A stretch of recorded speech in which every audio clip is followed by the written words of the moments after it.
ডাকসুর ইতিহাস কিন্তু ছাত্র দলের ইতিহাস। আমরা সুন্দর এবং সুষ্ঠুভাবে ডাকসু চাই। আমরা এদেরকে ভয় পাই না বা এদের হুমকি থ্রেট মনে করি না। আমরা চাই যে প্রত্যেকের পরিচয় দিয়ে রাজনীতিটা করুক। ছাত্র দলের ভূমিকা সর্বাগ্রে থাকবে। সামনে ডাকসু নির্বাচনে আসলে ছাত্র দলের পরিকল্পনা কি, ছাত্রদল কি করতে চায় এবং ছাত্রদল কি মনে করে তারা আসলে ডাকসু নির্বাচনে জয়ী হয়ে আসতে পারবে কিনা এবং তারা কাউকে থ্রেট মনে করছে কিনা এই মুহূর্তে? ছাত্রদল আমরা 3 তারিখে শাহবাগে একক সমাবেশ করেছি। সেখান থেকে কিন্তু আমরা 9 দফা দাবি দিয়েছি। শিক্ষাঙ্গনগুলোতে ছাত্র রাজনীতি নিয়ে কী ভূমিকা থাকবে সেইখানে কিন্তু আমরা 8 নম্বর দফাতে বলেছি যে শিক্ষাঙ্গন সমূহে ছাত্র সংসদ নির্বাচন চালু করার জন্য শিক্ষার্থীদের অধিকার আদায়ের যে প্ল্যাটফর্মটি এই সচল করার জন্য ছাত্র দলের ভূমিকা সর্বাগ্রে থাকবে আর কি। আমরা প্রত্যেকটি ক্যাম্পাসে ছাত্র সংসদ নির্বাচন চাই এবং সাথে সাথে আমরা যারা শিক্ষার্থীরা প্রতিনিধিত্ব করে সেটা চাই। আর আপনারা জানেন যে ডাকসুর ইতিহাস কিন্তু ছাত্র দলের ইতিহাস। সর্বশেষ যে 90 ডাকসু হয়েছিল সেটা কিন্তু ঢাকা বিশ্ববিদ্যালয় এবং রাজশাহী বিশ্ববিদ্যালয়। আমরা কিন্তু পূর্ণাঙ্গ প্যানেলে জয়লাভ করেছিলাম। তো আমরা সবসময় ডাকসুকে সাধুবাদ জানাচ্ছি এবং সাথে সাথে আমরা এটা আমাদের বক্তব্য থাকবে যে প্রত্যেকটি ক্যাম্পাসে যে প্রশাসনে যারা স্বৈরাচারের দোসর ছিল, যারা শিক্ষার্থীদের যৌক্তিক আন্দোলনকে সন্ত্রাসী আন্দোলন হিসেবে আখ্যায়িত করেছে, তারা দায়িত্বে থাকলে ডাকসুটা বিতর্কিত হবে। সাথে সাথে যারা ছাত্রলীগের সাথে সরাসরি সম্পৃক্ত ছিল, যেমন ঢাকা ইউনিভার্সিটিতে ওই দিনকে একজন ফর্ম কিনছে যারা ছাত্রলীগের আমার হলের SM হলের জিএ ছিল এবং ছাত্রলীগের সাথে ওতপ্রোতভাবে জড়িত ছিল এবং বিভিন্ন হামলায় জড়িত ছিল, অনেককে ধরে নিয়ে মামলা দিয়েছে। এমন লোকজন ডাকসুর দেখলাম ভিপি পদে নমিনেশন কিনছে। এইগুলো এদেরকে যদি সুযোগ দেওয়া হয় তাহলে তো ডাকসু বিতর্কিত হবে। আমরা চাই ফ্যাসিবাদ মুক্ত একটা ডাকসু হোক।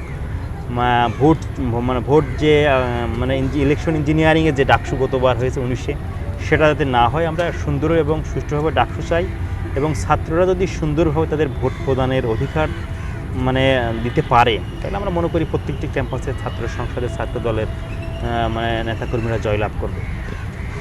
আপনারা কাউকে থ্রেট মনে করছেন কিনা? না, আমরা বিগত 17 বছর শেখ হাসিনার গুলির সামনে রাজনীতি করেছি।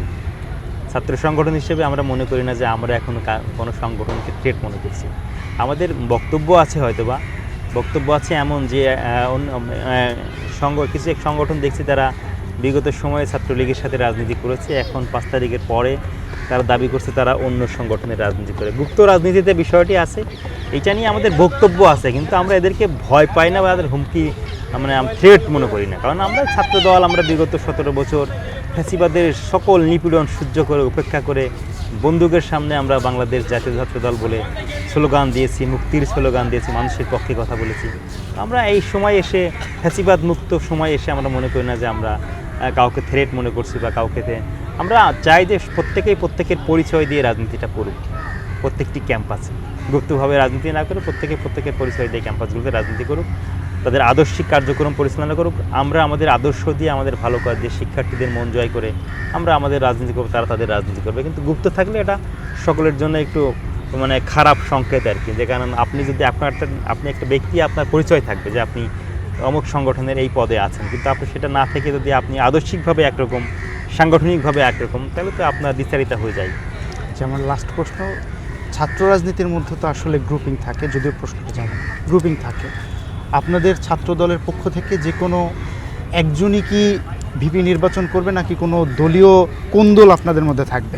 হ্যাঁ, এটা নিয়ে আমাদের দলের প্রেসিডেন্ট আছে, সেক্রেটারি আছে, আমাদের ছাত্র বিষয়ক সম্পাদক আছে। সর্বোপরি আমাদের দলের বাংলাদেশ জাতীয়তাবাদী ছাত্র দলের সাংগঠনিক অভিভাবক তারেক রহমান। আমাদের সাংগঠনিক সিদ্ধান্ত আসবে এবং সেই সিদ্ধান্ত মেনেই সবাই কাজ করবে বলে আমরা প্রত্যাশা রাখছি।